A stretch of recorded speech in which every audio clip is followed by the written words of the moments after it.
Kembali lagi dengan podcast kita, podcast Kotak Kosong Surabaya. Dan kita akan menyapa kita bersama-sama. Salam demokrasi, salam Kotak Kosong. Oke. Saya hari ini bertemu dengan para aktivis.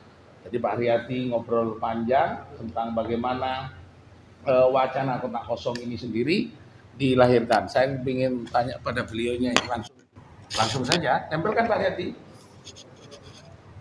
Biar agak ramai suaranya. Nah, ternyata di balik itu semuanya banyak masyarakat yang tidak punya saluran demokrasi. Nah, kenapa Pak panjenengan berjuang bersama-sama dengan Kotak Kosong? Karena di Surabaya ini dengan adanya Kotak Kosong matinya demokrasi yang ada di Surabaya. Oke.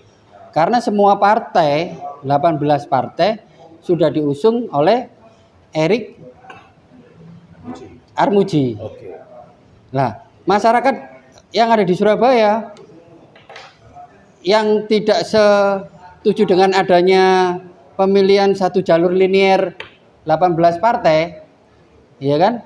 Otomatis dengan adanya matinya demokrasi, ya kan? Banyak masyarakat menginginkan kotak kosong. Berarti memang karena petahana ini sendiri tidak bisa menjadi jaminan aspirasinya tersalurkan seperti partai sudah ke Erick dari Cahyadi kan 18 partai. 18 partai di DPR itu sudah tidak ada yang akan berpihak kepada masyarakat, terutama surat hijau.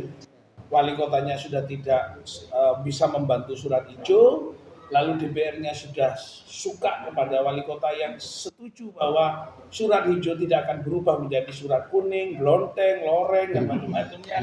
Ya, akhirnya buntu kan. Nah, ketika buntu itu akhirnya kawan-kawan surat hijau dan korban-korban yang kebijakannya Eri akhirnya memilih Kotak Kosong.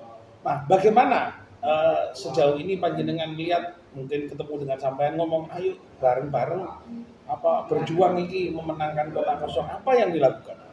Kita mengumpulkan para relawan-relawan yang ada di Surabaya, termasuk dari Gardu, dari IPI, dari Kita Pendowo, ya, yang notabene suaranya sampai ke tingkat kecamatan dan kelurahan. Sampai ke tingkat kecamatan kelurahan. RT RW juga sudah mulai sudah mulai terkoordinasi untuk memilih ke Kotak Kosong. Oke. Pemirsa, jelas bahwa kalau dianggap bahwa Pak Haryadi dan Pandawa dan IPI serta apa tadi? Gardu hadir karena peduli untuk menyelamatkan kepentingan warga Kota Surabaya, tidak mementingkan kekuasaan. Kalau 18 partai tadi sudah jelas kepada kepentingan kekuasaan semata, tapi kawan-kawan ini adalah ingin menyelamatkan kepentingan masyarakat demi tegaknya demokrasi. Pak Haryadi, lanjut menegaskan bahwa menyampaikan kepada kawan-kawan yang tadi disampaikan bahwa sudah sampai ke tingkatan kelurahan kecamatan, dan ini sudah tersampaikan. Kita nggak perlu kayak zaman tahun 90-an itu pakai surat-suratan, ini sudah WA, sudah canggih. Apakah media sosial yang panjenengan punya itu juga hampir terisi dengan informasi-informasi tentang Kotak Kosong kepada masyarakat di tingkatan kecamatan juga? Ya, karena kita memahami ya, relawan itu kan dibandingkan dengan jumlah DPD di Surabaya memang kan kurang, dan makanya kita harus bekerja sama membahu dengan seluruh elemen masyarakat sampai bukan ke tingkat kelurahan, sampai ke tingkat RT sudah kita lakukan. Oke. Gitu. Dan ya sangat fantastis sih sebenarnya.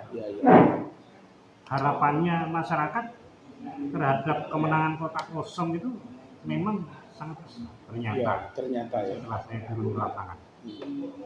Nah, sekarang tugas kita bagaimana mensosialisasikan apa itu Kotak Kosong, bagaimana cara mencoblosnya, bagaimana bentuk kertas suaranya, kan itu.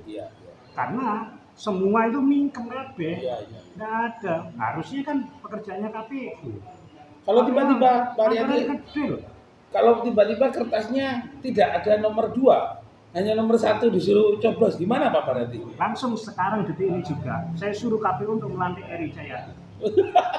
Aklamasi saya Luar biasa ya, kembalikan semua uang itu. Tapi itu bisa saja terjadi ya Pak? Ya, bisa saja ya. Kedaulatan rakyat itu yang kita pakai. Jangan, makanya saya peringatkan di sini. Para penyelenggara pemilu jangan sekali-sekali bermain dengan rakyat. Kekuatan rakyat sangat dahsyat. Ya. Kalau Anda mau bermain-main, silakan dicoba. Ya. Itu warning Ya. malam ini buat penyelenggara.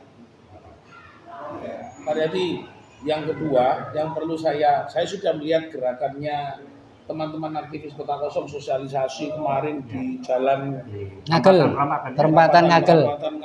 Juga ada sosialisasi malam yang ada di Banyu Urip, ada juga yang ada di mana tempatnya Pak Blaum, Bandi Maksudnya Giling. dia sosialisasi malam. Ya, karena kalau siang kita tidak apa ya, sosialisasi malam ya. Nah, menurut saya sudah jelas. Tapi ada satu hal Pak Yadi, untuk menjaga agar surat suara yang tadi jumlahnya sumpama dari 600 ya, PTPS rata-rata ya 600, lalu jumlah dari 500 milik Kota Kosong yang petahana 100, Pak Diwalik gimana yang jaganya Pak Yadi? Kita nggak punya saksi. Ya, jadi meskipun kita kalau tidak punya saksi salah, kita tidak diberikan akses untuk menjadi saksi mandat. Itu yang benar. Kalau saksi kita dibandingkan saksinya petahana, jauh lebih banyak saksi kita. Kenapa? Elemen masyarakat yang tanda kutip tanda kutip yang tidak terkoordinir, yang liar ini, itu bisa kita jadikan saksi.